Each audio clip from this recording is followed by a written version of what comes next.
Est-ce que nous pouvons nous saluer les uns les autres dans la présence du Seigneur? Bonsoir, Papa William. Dieu vous bénisse. Bonsoir, sœur. Bonsoir, ma sœur. Bonsoir. J'espère que vous allez bien. Comment ça va? Ça va bien. Ok. Ça va? Tu as fait tomber quelque chose. Nous rendons grâce à Dieu de ce qui nous a disposé encore ce soir. Les vendredis passés, nous avons commencé une série d'enseignements en Angola, en Zambie. Tout autant au mois de décembre, ça va nous amener jusqu'au mois de janvier. Le thème, c'est « Il est au contrôle ». Il est au contrôle. C'est-à-dire, notre Dieu est au contrôle. Alléluia. Amen. Nous sommes pendant une période où, à la fin de l'année, il y a beaucoup de préoccupations. Surtout nous qui vivons dans des pays pauvres, des pays où les revenus sont ce qu'ils sont. Et pendant cette période, les gens se posent des questions, mais comment on va faire? Il faut que les enfants puissent avoir de nouveaux habits, il faut qu'on puisse manger des plats spéciaux, tout ça. On se pose mille et une questions. Entre-temps, les revenus ne changent pas. Parce que quand tu es appelé à faire plus de dépenses et que tes revenus montent aussi, tu ne vas pas sentir. Mais quand tu dois faire plus de dépenses avec les revenus habituels, tu te poses des questions, mais comment je vais faire? Alléluia. Et ça arrive que tellement que les dépenses montent, tu n'arrives pas à assumer ces dépenses-là ou à subvenir aux besoins de ta famille. Certaines personnes attribuent cela aux forces occultes. Et voilà, donc, ça dans la télé, en décembre,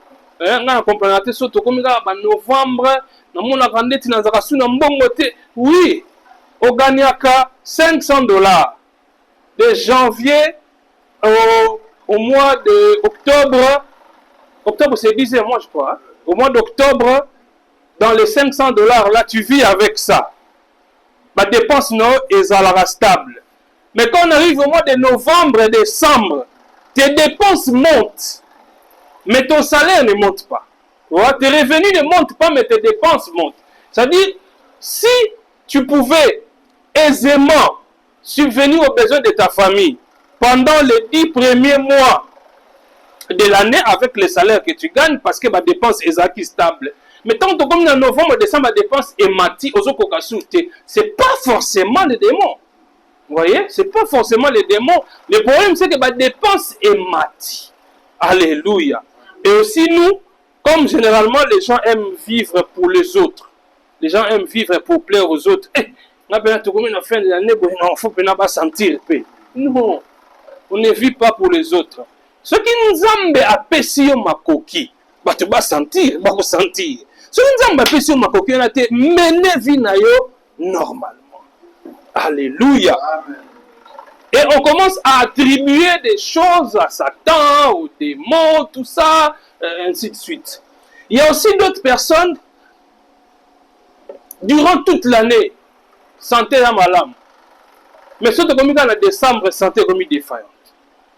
Vous voyez? De janvier à novembre, tu as travaillé durement. Et tu as travaillé sans repos.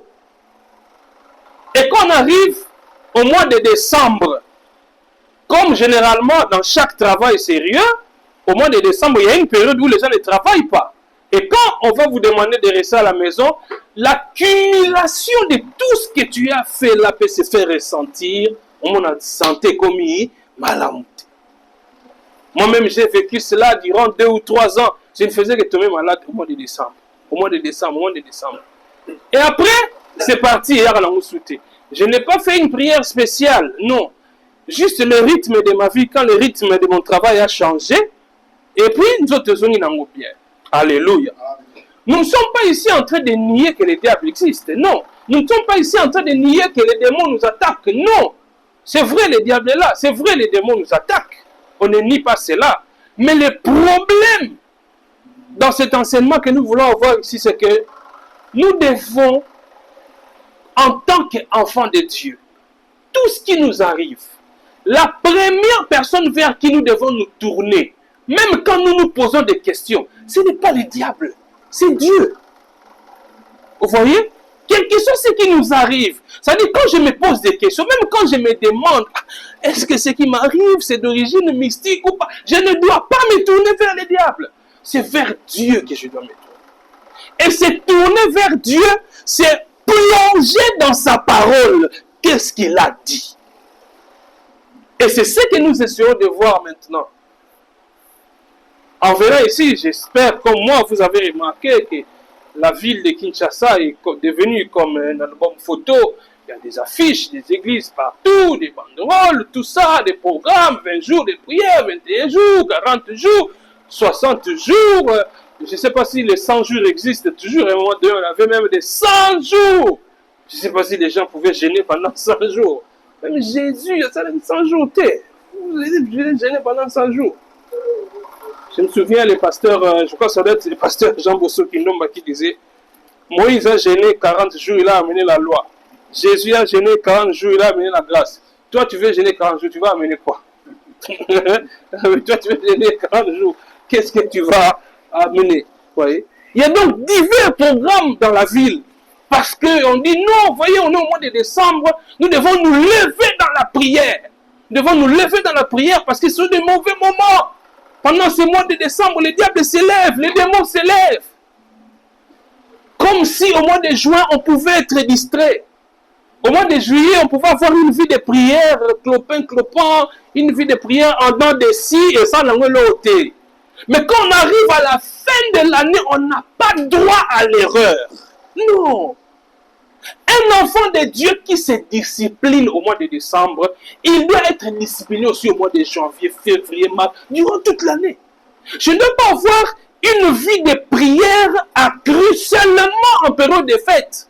Je ne dois pas avoir une vie de prière bouillante seulement parce qu'on arrive au mois de décembre. Non, même en mars, je dois avoir une vie de prière. Alléluia. Un enfant de Dieu qui se fatigue de la prière au mois d'avril, il se fatigue de la prière au mois de juin, mais au mois de décembre, il est prêt à jeûner pendant 21 jours, parce qu'on lui a dit que le diable s'est levé. Vous savez, un chrétien qui se fatigue de la prière, il est semblable à quelqu'un qui prétend vous aimer, mais il n'aime pas vous parler. Vous voyez? Parce que nous pensons que la prière, c'est un fardeau. La prière devient un poids parce que nous ne la comprenons pas selon la Bible. Je vis dans ma famille, j'ai ma femme, j'ai mes enfants, j'ai des frères et sœurs. S'ils constatent que je ne leur parle plus, vous imaginez? Quand mes enfants constatent que papa ne nous parle plus, ma femme constate que mon mari ne me parle pas. Mais quand il a besoin de manger, il demande à manger. Vous voyez? Quand il veut qu'on lui achète quelque chose, il envoie l'enfant. Mais pour dialoguer comme ça, ils en la sauter. Ça va être suspect. On va te poser des questions, mais qu'est-ce qui se passe? De quoi tu nous reproches? Est-ce qu'il y a un problème? C'est comme ça avec Dieu. La prière, c'est un dialogue avec Dieu. On parle avec l'être qu'on aime. Ça ne peut pas être un fardeau. Aux hommes, ça ne peut pas être un fardeau. Et en plus, vous imaginez quelqu'un qui, durant toute l'année, il vous parlait à peine. Presque pas. Mais quand on commence dans la période de la fête, et surtout comme ça s'est fait ici à Kinshasa, même celui qui était salué, il commence à te saluer pour une bonne fête. Vous voyez? Moutounioso, mbote, surtout bayebi que ça a ma coquille, la gentillesse et pour assez moi quelque chose. Tu imagines maintenant quelqu'un avec qui toi tu es en relation, mais qui te parle à peine, mais il attend seulement le mois de décembre pour commencer à te parler. Vous voyez ce que ça va te faire, ce que ça va vous faire. Mais nous ne mettons jamais à la place de Dieu. C'est Dieu-là que nous semblons mettre de côté durant toute l'année. Mais seulement quand on arrive au mois de décembre, on revient vite vers Dieu. On vient vite chercher la protection, c'est Dieu. Parce que non. Dans cette ville de Kinshasa, on a vécu, je crois que c'est le 31 décembre 1999. 31 décembre 1999, quand on entrait au 21e siècle, ici au stade des Martyrs, il y avait une veillée de prière organisée, je crois, par le général Sodi Kafuta. Je n'ai jamais vu le stade rempli comme ces jours-là. Jamais. Tout ce qui s'est passé avant et après dans ces stades-là, je n'ai jamais vu une foule comme ça ces jours-là. Parce que cette veille-là de prière, il y avait et les chrétiens, et les païens. Tout le monde se disait, ah, tout le monde, le 9, tout le monde, 2000, il est couvert à 2000. Tout le monde a fait tant de choses sur le zonga. Ce qui fait que ces jours-là, même Baba rebelle Salah Ampiaka. Voilà. Même Baba rebelle Kinshasa Salah Ampiaka parce que tout Kinshasa s'est retrouvé là-bas au stade. Les gens sont partis prier. Tu t'en toujours quand on a 21e siècle, écoute Abisso, n'a qu'à ta prière. Bah, y a tout va qu'elle veiller. Si quand on te continue en l'année 2000, ah, moi, tu continues en 2000, quoi? Ma patezaka en Nengezalaka, moi qui les a en Nengezalaka. Oh, tu vois, janvier, février, tout ça. Oh, hier, son gazon, il a été. Si on était un pays qui avait le sens des études, on aurait mené des études pour voir combien qui ont participé à cette veille-là et qui sont vraiment restés des vrais chrétiens jusqu'à aujourd'hui. La preuve, regardez même l'église qui a organisé cette veille-là. Il n'y a même pas un quart des personnes qui avaient participé à cette veille-là qui prient dans cette église. Donc les gens sont venus ces jours-là. Non, courons, allons chercher la protection de ces dieux parce que peut-être que le monde va être détruit parce qu'on entre à l'an 2000. En fait, ils ne sont pas allés là-bas parce qu'ils aimaient Dieu. Non. Ils ne sont pas allés là-bas parce qu'ils aimaient Dieu. Ils sont allés là-bas pour chercher la protection. Parce que sachant que leur vie n'était pas correcte et que si jamais Jésus revenait en l'an 2000, on va rester. Mais nous les chrétiens, il n'y a pas une période durant laquelle nous devons nous sanctifier et une autre période où nous ne nous sanctifions pas. Non. C'est chaque jour que nous devons mener une vie correcte. Parce que le retour de Christ que tu attends là, tu ne le verras peut-être pas comme ça. Il peut arriver que tu meurs. Tu vois? Or, la Bible dit, nous les chrétiens, nous sommes heureux quand nous mourrons en Christ. Voyez? Parce que nous ressusciterons. Voyez? Nous ressusciterons. Donc, c'est pour dire que il y a une certaine psychologie dans la période où il y a fin de l'année. Voyez? Mais nous affirmons au travers de cet enseignement que notre Dieu, il ne partage son autorité sur le monde avec personne. Il ne cède pas une part de son autorité au diable pendant le mois de décembre. Non, ça, t'as décembre, non. Le Seigneur, notre Dieu, il contrôle de janvier à décembre. C'est lui qui est au contrôle. Vous voyez? Le diable, tout ce que le diable fait, il le fait dans les limites établies par Dieu. Au mois de janvier, si le diable opère, il opère dans les limites établies par Dieu. Au mois de décembre, mêmement. Alléluia. Lisons notre texte de base dans cette première partie, Ésaïe chapitre 45. Ésaïe chapitre 45. Je lis les 7 premiers versets. Ésaïe 45, 1 à 7. La Bible déclare, je lis au nom de Jésus-Christ. Ainsi parle l'Éternel à son oint, à Cyrus, qu'il tient par la main pour terrasser les nations devant lui et pour relâcher la ceinture des rois, pour lui ouvrir les portes afin qu'elles ne soient plus fermées. Je marcherai devant toi, j'aplanirai les chemins, mon Dieu, je romprai les portes des reins et je briserai les verrous de fer. Je te donnerai des trésors cachés, des richesses enfouies, afin que tu saches que je suis l'Éternel, qui t'appelle par ton nom, le Dieu d'Israël. Pour l'amour de mon serviteur Jacob et d'Israël, mon élu, je t'ai appelé par ton nom. Je t'ai parlé avec bienveillance avant que tu me connusses. Je suis l'Éternel et il n'y en a point d'autre. Or moi, il n'y a point de Dieu. J'étais saint avant que tu me connusses. Verset 6. C'est afin que l'on sache du soleil levant au soleil couchant que hors moi, il n'y a point de Dieu. Je suis l'Éternel et il n'y en a point d'autre. Verset 7. Je forme la lumière et je crée les ténèbres. Je donne la prospérité et je crée l'adversité. Moi, l'Éternel, j'ai fait toutes ces choses. Alléluia. Amen. Les versets, c'était fort. Je forme la lumière et je crée les ténèbres. Je donne la prospérité et je crée l'adversité. Moi, l'Éternel, j'ai fait toutes ces choses. Donc vous voyez que certaines choses que nous attribuons au diable, c'est Dieu. Vous voyez? Certaines choses que nous attribuons au diable, c'est Dieu lui-même qui fait cela. C'est pourquoi je répète encore, c'est que je crois que c'est Charles Spurgeon, un prédicateur anglais, je crois, du 17e ou 18e siècle, qui disait que même le diable, même Satan, c'est Satan de Dieu. Le diable est le diable de Dieu. Dans quel sens? Ça dit le diable tel qu'il est là, il n'est pas totalement libre de faire ce qu'il veut. Tout ce qu'il fait, il le fait dans les limites établies par Dieu. Ça veut dire quoi?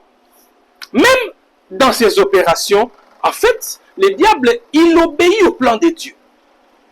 Vous voyez? Quand le Seigneur dit, je forme la lumière et je crée les ténèbres. Je donne la prospérité et je crée l'adversité. Moi, l'Éternel, j'ai fait toutes ces choses. Il est en train de parler aux Israélites ici, qui amenés en déportation à Babylone. Vous voyez? Ils ont été sous la domination du roi Nabucodonosor. Pendant longtemps, ils sont restés sous la domination du roi Nabucodonosor. Mais le Seigneur avait prévu dans son plan comment il allait libérer ses enfants de la déportation vécue à Babylone. Mais regardez les moyens que le Seigneur a mis en place pour faire sortir Israël de Babylone. Le Seigneur n'a pas suscité un Moïse, comme il l'avait fait à l'époque. Le Seigneur n'a pas suscité quelqu'un qui était constamment dans la présence de Dieu. Non, le Seigneur a suscité qui? Le premier verset. Ainsi parle l'Éternel à son oint, à Cyrus. Vous voyez? La personne que le Seigneur a suscité pour libérer son peuple de l'esclavage. Cyrus, que le Seigneur appelle son oint. Pourquoi il appelle son oint? Parce que le Seigneur l'a choisi. Le Seigneur lui a donné les capacités nécessaires pour qu'il puisse réaliser la volonté de Dieu. Et ce Cyrus-là, ce n'était pas un descendant d'Abraham. Ce Cyrus-là, ce n'était pas un descendant de Jacob. Ce Cyrus-là, c'était un païen que le Seigneur a choisi pour faire exécuter son plan. Et comment cela est arrivé? Cyrus a pu, le roi Cyrus, le roi des Perses, il a su conquérir Babylone. Babylone qui était dominée par Nabucodonosor. Donc Cyrus a dominé sur Nabucodonosor, il a dominé sur Babylone. Regardez maintenant, ceux du peuple de Cyrus pouvaient se réjouir, notre roi a conquis Babylone, notre roi est fort, et ainsi de suite. Mais la force qu'avait Cyrus pour conquérir Babylone, c'était la réalisation du plan de Dieu. Qu'est-ce que le Seigneur visait? Le Seigneur visait la libération de son peuple. Vous voyez comment le Seigneur exerce ça, sa souveraineté. C'est pourquoi il dit au verset 7, je forme la lumière et je crée les ténèbres. Vous voyez? Je forme la lumière et je crée les ténèbres. Mes frères, quand le roi Nabucodonosor a vu les troupes de Cyrus venir le conquérir, c'était les ténèbres. Vous voyez? C'était les ténèbres pour lui. Parce qu'on est venu le dominer, le chasser de là où il était. Et c'est Dieu qui a créé cela. Mais pour Israël, quand le roi Cyrus a conquis Babylone, et il a ordonné que les Juifs puissent rentrer dans leur pays pour aller reconstruire les temples, c'était la lumière. Alléluia. Quand Dieu dit, il crée les ténèbres, il forme aussi la lumière. C'est lui. C'est lui. Alléluia. Amen. Alléluia. Amen. Voyez cette dualité-là, la lumière, les ténèbres, la prospérité, l'adversité. C'est Dieu qui crée cela. Dieu peut te rendre prospère. Dieu peut te rendre riche, fort riche. C'est possible, Dieu peut te donner beaucoup de richesses. Mais il peut aussi susciter l'adversité. Et quand le Seigneur suscite de la diversité, c'est pour diverses raisons. C'est pour diverses raisons. Et l'objectif principal, il ne faut jamais oublier, c'est toujours pour sa gloire. Alléluia. L'objectif principal, c'est toujours pour la gloire de Dieu. Regardez. Le Seigneur peut susciter de l'adversité, il peut susciter de la souffrance, soit pour t'enseigner, vous voyez. Le Seigneur peut susciter des difficultés dans ta vie pour te ramener à lui. Comprenez? Dans Job, il est dit que le Seigneur, l'Éternel, il part d'une manière, tantôt d'une autre. Mais l'homme n'y prend point garde. La Bible dit toujours dans Job que le Seigneur nous parle même quand nous sommes couchés sur le lit des malades. Le Seigneur peut nous parler. Vous voyez? Donc, c'est pourquoi il dit, il crée la prospérité, il crée aussi l'adversité. Quelqu'un qui s'éloigne de la voie de Dieu, le Seigneur peut susciter de l'adversité pour le ramener. C'est-à-dire, tu atteins des situations, c'est tellement difficile que tu te rends compte que et qu'on résout des problèmes. Tu as tellement de problèmes que tu te dis non, j'ai des relations. Je me connais avec le président de la République. Je me connais avec le président du Parlement. Je me connais avec le Premier ministre. Je me connais avec toutes les autorités du pays. Mais je n'ai toujours pas de solution à ces problèmes, mes frères. Mais vers qui tu vas te tourner? Si ce n'est Dieu. Vous voyez? Donc, on peut nous faire ça, on est belé. Azana ba relation ayebani azana mituka azana ba mo c'est-à-dire vie au batu balulaka mais nzambe akoki ko créer makambo na bomo inaye ala kisaye ke nengo zawana mbongo ne ko peso solution te ba richesse ne ko peso solution te la solution c'est vers moi. Vous voyez? Il dit je donne la prospérité et je crée l'adversité. Moi, l'Éternel, j'ai fait toutes ces choses. Comment il dit, moi, l'Éternel, j'ai fait toutes ces choses. Mais pourquoi vous dites que c'est le diable qui fait toutes ces choses? Il dit, c'est lui, l'Éternel, qui fait toutes ces choses. Ça veut dire que dans toutes ces choses-là que l'Éternel fait, dans toutes ces choses, le diable est dedans. Dans toutes ces choses, le diable est dedans. C'est pourquoi j'ai dit le vendredi ici, même quand quelqu'un te veut du mal, même s'il arrive qu'il réussisse dans le mal qu'il te voulait là, il te met par terre, il te fait pleurer. S'il pense que si tu pleures, s'il pense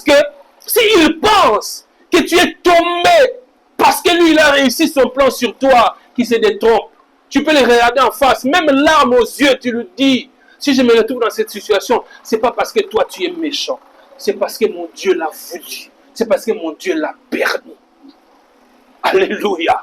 C'est parce que Dieu l'a permis. Parce qu'il n'aurait pas permis, quelle que soit ta méchanceté, quel que soit le plan que tu pouvais monter, tu n'allais pas réussir. C'est pourquoi, je rappelle encore, le Seigneur veut que nous puissions nous tourner vers lui. Voyez? C'est vers lui que nous devons nous tourner. C'est vers Dieu. Nos interrogations auront des réponses en lui. C'est pas chez les nganga, c'est pas chez les diables, non, c'est vers lui. Alléluia. Ainsi parle l'Éternel à son oint, à Cyrus, qu'il tient par la main pour terrasser les nations devant lui. Pour terrasser les nations devant lui. Je pense qu'à l'époque de Cyrus était certainement devenu comme l'homme le plus puissant de la terre. Un peu comme aujourd'hui, les gens craignent les présidents américains. Quand tu es président des États-Unis, tu passes pour l'homme le plus puissant de la terre. Aujourd'hui, si les États-Unis veulent vous faire la guerre, pardon. Parce qu'ils ont tous les moyens, comme quelqu'un me disait, les Américains peuvent faire la guerre au reste du monde. Se liguer contre Bango. Ils vont se battre. Même si vous à la fin, mais vous allez essuyer des lourdes pertes parce qu'ils sont tellement équipés. Vous voyez? C'est une nation puissante. Mais Dieu peut utiliser la puissance des États-Unis pour réaliser sa volonté. Vous voyez? Dieu peut utiliser la puissance des États-Unis pour réaliser sa volonté. C'est-à-dire, Le président américain peut se bomber le torse, l'homme le plus puissant de la terre. Les Américains peuvent se bomber le torse. Mais nous, les chrétiens, nous savons que notre Dieu, c'est lui qui contrôle tout. Vous voyez, c'est lui qui contrôle tout. Même dans la crise que nous avons dans l'est de notre pays, notre dernier espoir, c'est Dieu. C'est Dieu qui peut faire changer la donne. C'est Dieu qui peut faire changer les cartes. Vous savez, il y a beaucoup de puissantes nations qui ne sont pas derrière nous, qui sont derrière ces pays-là qui nous agressent. Vous allez voir ce que nous appelons petit pays, mais un petit pays qui nous met à genoux. Un petit pays qui a occupé une grande partie de notre territoire dans l'Est là-bas. Mais Dieu peut faire changer la donne. Ceux qui les supportaient hier peuvent commencer à nous supporter au détriment de cette nation-là d'hier. Alléluia. C'est lui qui a donné la force à Cyrus. C'est Dieu qui a donné la puissance à Cyrus pour qu'il vienne jusqu'à conquérir Babylone. Son objectif, c'était quoi? Réaliser son plan, libérer son peuple. Alléluia. Libérer son peuple. Je te donnerai des trésors cachés, des richesses enfouies. Là, Dieu est en train de parler à Cyrus, hein? Le roi Cyrus, un païen. C'est de lui qui parle. Je te donnerai des trésors cachés, des richesses enfouies, afin que tu saches que je suis l'Éternel, qui t'appelle par ton nom, le Dieu d'Israël.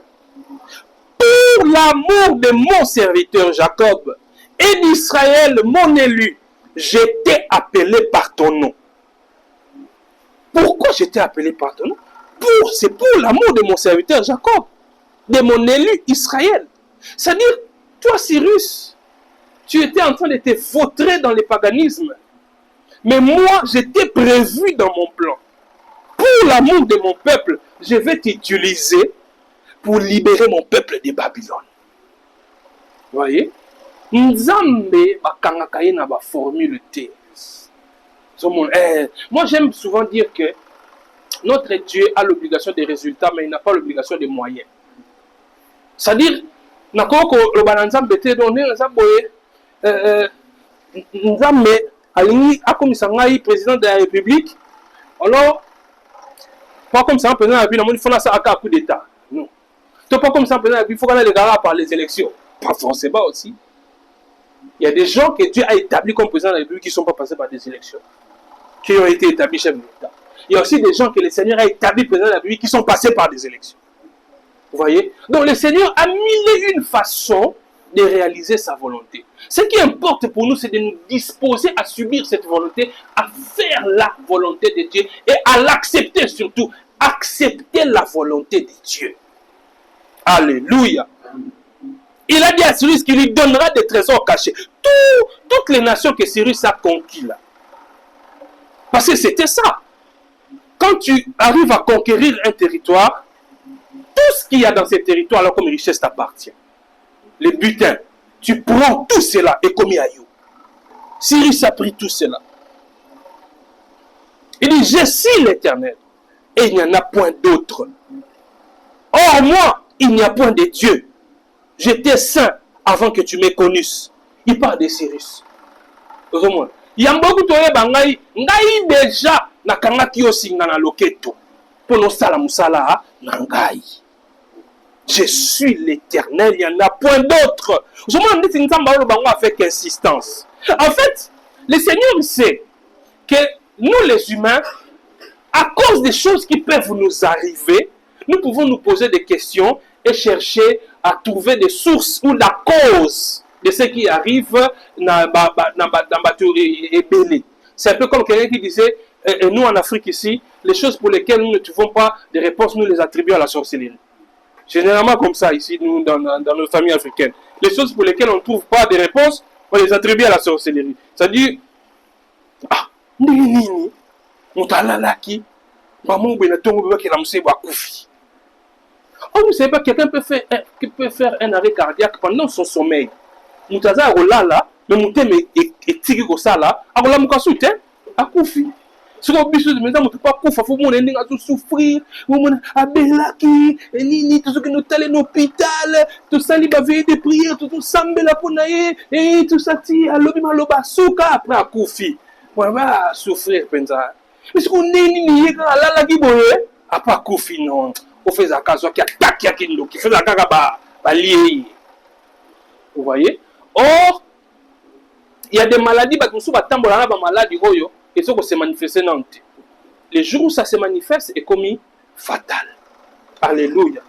Surtout dans Bambo, on a dit nous mangeons de la malbouffe. Oui, oui. Nous mangeons de la malbouffe. Mboka ya ba cuisse de poulet. Mboka ya ba dindon. Au moins, quelqu'un a déjà accumulé des maladies et des maladies. Et le jour où il attrape une autre maladie, les autres maladies, comme on va venir à une maladie opportuniste, et bimi balamoko, comme on est emporté. Alors, quand on ne sait pas expliquer, qu'est-ce qu'on dit? Avant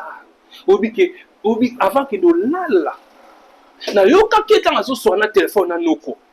Na moi qui tension en cas s'il appelle, on a noka à benglaki. Fais ça la gare, noko mutalié. Parce que muta souka basoya ina na téléphone. Ça c'est nous.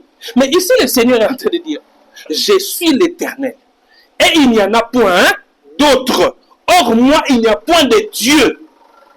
Au verset 6, il dit, c'est afin que l'on sache du soleil levant au soleil couchant que hors moi, il n'y a point de Dieu. Je suis l'Éternel et il n'y en a point d'autre. Ça veut dire, ma cambonio faisons salement, le responsable c'est moi.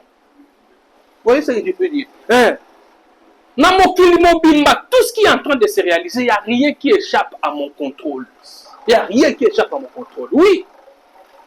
Les catastrophes, les situations heureuses, rien n'échappe à mon contrôle.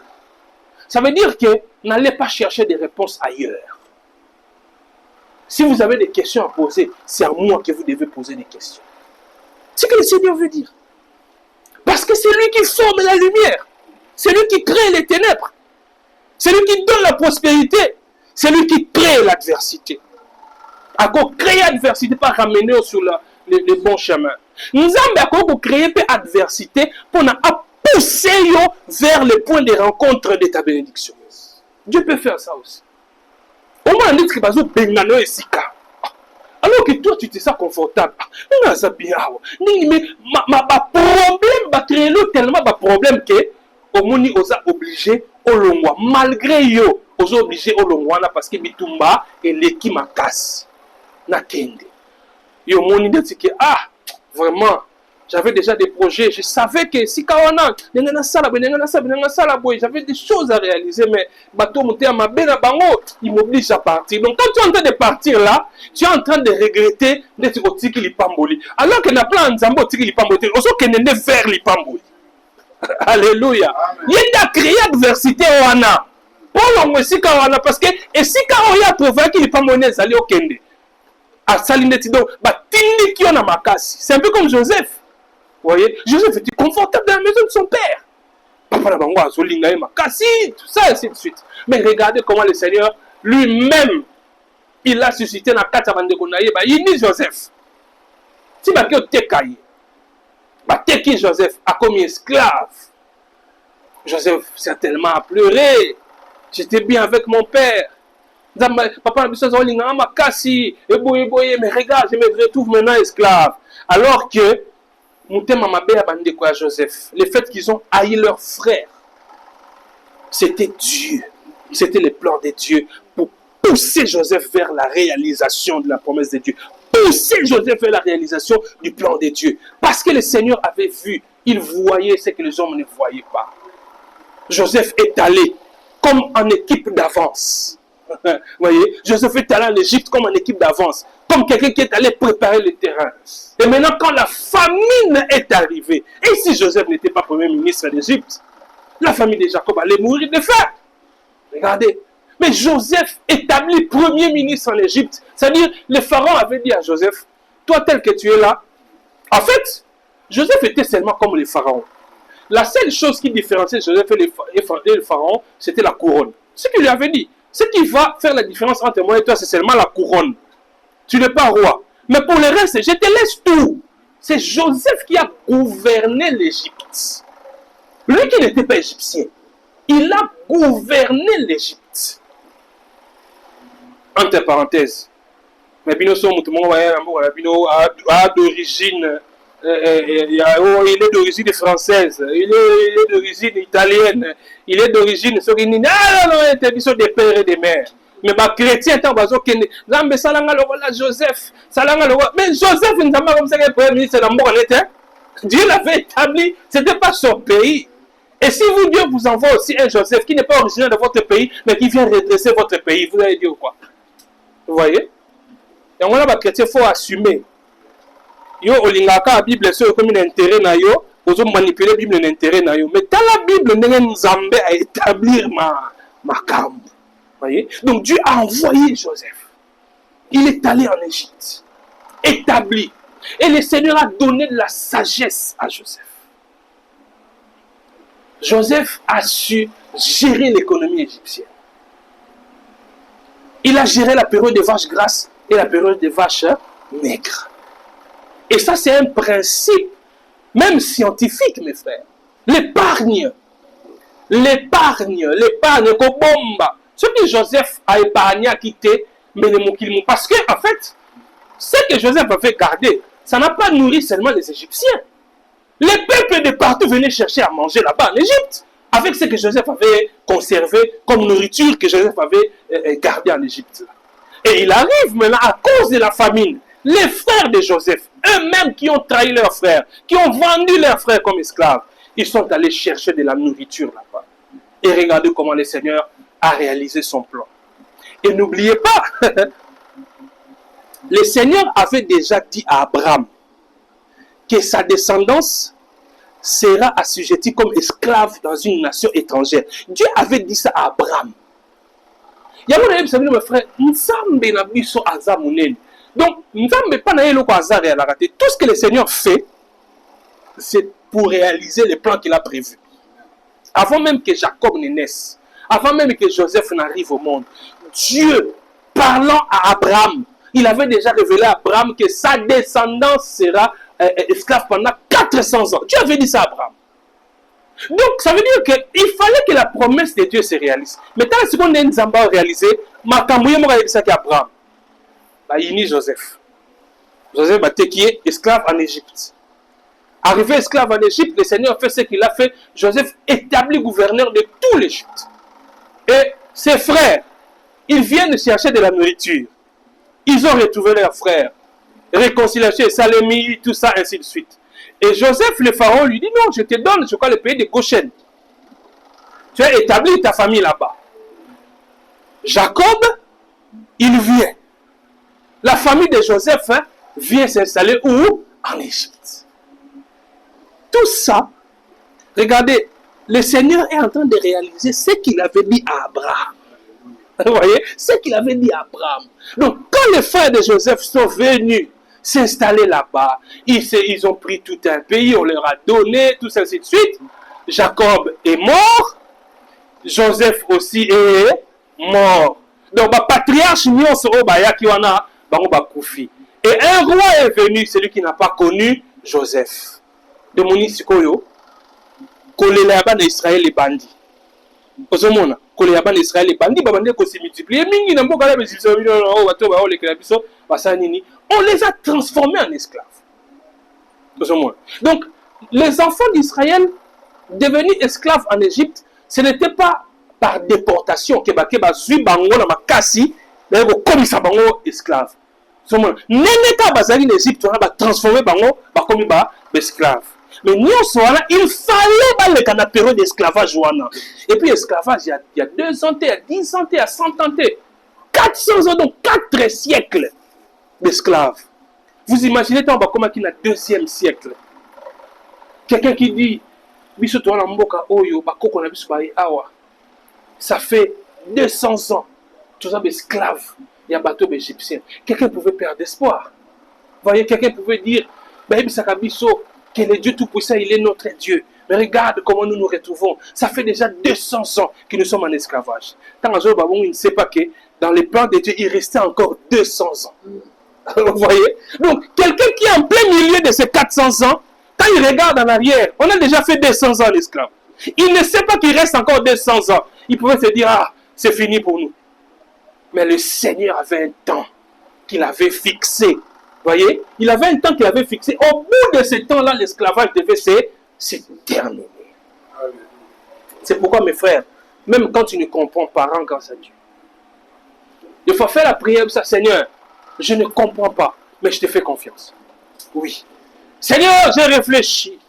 J'ai cherché à connaître, à savoir pourquoi, mais je ne trouve pas de réponse. Je me confie simplement à toi. Seigneur, la manière dont les choses sont en train de se passer, je ne comprends pas. Je ne sais pas jusqu'où je vais finir, Seigneur. Mais je te fais confiance. Je suis comme un enfant qui marche dans les ténèbres, mais tenu par son père. L'enfant va tenir fort la main de son père. Parce qu'il sait que papa connaît le chemin. Il sait que papa va nous sortir de ces ténèbres. C'est comme ça qu'il faut être avec Dieu. Seigneur, je ne vois pas. Je ne vois pas demain. Je ne vois pas le 25 décembre. Je ne vois pas le 1er janvier. Je ne vois pas comment les choses vont se passer. L'année prochaine, 2025, je ne vois pas. Je ne sais pas comment je vais m'en sortir. Mais il y a une chose que je sais. Et personne ne m'enlèvera cette conviction-là. Que tu n'abandonnes jamais ceux qui sont à toi. Ceux qui se confient en toi, Seigneur, ils ne sont jamais confondus. Tu t'accroches à lui. Alléluia. Amen. Comme ces malvoyants que nous voyons souvent dans les rues de Kinshasa. Tu vas voir un vieux papa, mais il est conduit par une jeune fille de 10 ans, de 12 ans, de 15 ans. Papa Mukolo. Mais as-tu confiance dans un sur la moine parce qu'il y a un monde. C'est-à-dire, quand elle tient ces papas-là, comme ça, les papas aveugles, ils sont en train de marcher. Si l'enfant voit un obstacle, il y a un code.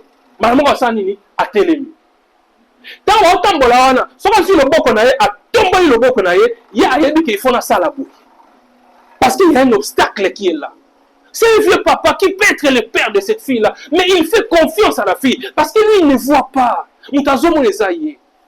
Soyons comme ça vis-à-vis de Dieu. Il voit ce que nous ne voyons pas. Il sait ce que nous ne savons pas, mes frères. Faisons-lui confiance. Alléluia. Faisons confiance à notre Dieu. Il voit tout. Et il voit bien. Alléluia. Notre Dieu voit tout. Et il voit bien. Je vais terminer en rappelant les points essentiels de ce texte de Ésaïe chapitre 45, versets 1 à 7. Ce texte, mes frères, nous parle, entre autres, de l'objectif de Dieu dans l'adversité. Quand le Seigneur suscite l'adversité, le but de Dieu ou le but divin dans l'adversité. Mes frères, la Bible, quand vous la lisez, vous verrez qu'elle considère l'adversité comme faisant aussi partie du plan souverain de Dieu. Même dans la souffrance, Dieu est à l'œuvre. Alléluia. Même dans la souffrance, Dieu est à l'œuvre. Et cela peut être vu comme un moyen de discipline, de jugement ou d'enseignement pour son peuple. Parce que regardez, vous savez, si le peuple d'Israël s'est retrouvé même en esclavage, en déportation, le peuple avait péché. Le Seigneur a permis la déportation. Tout ça, c'est un enseignement qu'il leur donne. À cause de vos fautes, vous êtes partis en déportation. Mais regardez notre Dieu. Il est vraiment... Le Seigneur est... Je ne sais pas si la personne qui a forgé cet adage-là l'a tiré de Dieu. Quand on dit... C'est même... Je crois que c'est même inscrit dans la Bible, sauf erreur de ma part. Le Seigneur, il châtie ceux qu'il aime. Et le mot qui aime bien, châtie bien. Vous voyez, c'est comme ça que le Seigneur fait. C'est-à-dire, même tant que mon année a sali ma paix, même tant que nous avons à punir au sali, il y a toujours un plan de sortie. Parce que Dieu ne te punit pas juste pour l'objectif de te punir. Non. Si Dieu permet ma kamoussé, à cause de ma kamoussé, qu'il n'y a pas besoin de son anzela, au sosola. Alléluia. Donc nous les chrétiens, nous sommes encouragés à reconnaître que Dieu utilise toutes choses, y compris les épreuves, pour son honneur et pour notre bien. C'est pourquoi il a dit, dans Ésaïe, ici nous avons lu, dans le verset 7, il dit, je forme la lumière et je crée les ténèbres. Je donne la prospérité et j'ai créé l'adversité. Moi, l'Éternel, j'ai fait toutes ces choses. Alléluia. Moi, l'Éternel, j'ai fait toutes ces choses. Nous devons avoir confiance en lui. Ésaïe 45 ici nous appelle à une confiance. Confiance en quoi? Faire confiance en la sagesse de Dieu. Voyez, nous devons faire confiance en la sagesse de Dieu. Savoir que notre Dieu est tellement sage qu'il ne permet rien pour rien. Alléluia. Même lorsque les circonstances semblent négatives, les croyants, les chrétiens, nous sommes encouragés à reconnaître que Dieu utilise toutes choses. Alléluia. Donc le verset 7, qui a été un peu le point culminant du texte que nous avons lu, affirme la souveraineté totale de Dieu dans les affaires humaines. Voyez? Makamunyo, c'est les mes frères. Même dans Mboka Nabiso, rien n'échappe à Dieu. Révision, changement de la constitution, ce qui va arriver, Dieu a déjà établi ce qui va arriver. Si ça sera un changement, le changement viendra. Si ça sera la révision viendra. Ça ne va pas étonner le Seigneur. Dieu n'est pas étonné. Ah, donc Félix, on a la commission présidentielle, changer la constitution. Non, ça n'étonne pas Dieu. Dieu sait ce qui va arriver. Si ça sera juste la révision de certaines dispositions de la Constitution, ça viendra. Si ça sera un changement, c'est le changement qui viendra. Et pour étonner Nzambe, na ilogmonté. Alléluia. Étonner Nzambe, na ilogmonté. En fait, en réalité, ce qui va se passer, en réalité, ça ne sera pas ce que veut le président ou sa famille politique. Ce qui va arriver, je ne sais pas ce qui va arriver, mais je sais que ce qui va arriver, ça sera ce que Dieu a prévu. Si Dieu a prévu qu'il n'y aura ni changement, ni révision, et ça n'arrivera pas aussi. Vous voyez? C'est le plan de Dieu qui va se réaliser. Nous devons le connaître. Nous devons le reconnaître et le savoir. Quelles que soient les vociférations des politiciens, quel que soit ce que les politiciens vont dire, quel que soit ce que l'opposition va dire, quel que soit ce que la majorité va dire, mes frères, je ne prétends pas donner une prophétie ici, mais je m'appuie sur la parole de Dieu et je vous dis, ce qui va arriver, ça ne sera ni ce que Félix Tshisekedi prévoit, ni ce que l'opposition prévoit, mais ce que Dieu prévoit. C'est ce qui va arriver dans cette affaire. Alléluia. La souveraineté totale de Dieu dans les affaires humaines. Ce texte souligne l'importance de comprendre le rôle de la lumière et des ténèbres, de la prospérité et de l'adversité dans les plans de Dieu, parce que c'est Dieu qui permet toutes ces choses-là. Donc c'est possible qu'en tant qu'enfant de Dieu, que tu passes aussi par des moments de ténèbres et ça peut arriver. Que tu passes aussi dans les moments de prospérité, ça peut arriver. Sachant que c'est Dieu qui permet toutes ces choses-là, quand ça sera les ténèbres, ne l'attribue pas au diable. Vous voyez? Parce que toi, quand c'est la prospérité, tu attribues à Dieu. Quand c'est les ténèbres, tu attribues au diable. Mais le Seigneur nous a dit ici, moi l'Éternel, j'ai fait toutes ces choses. C'est lui qui les fait. Alléluia. Voilà ce que le Seigneur a pu pour nous enseigner aujourd'hui. Inclinons nos têtes dans la prière.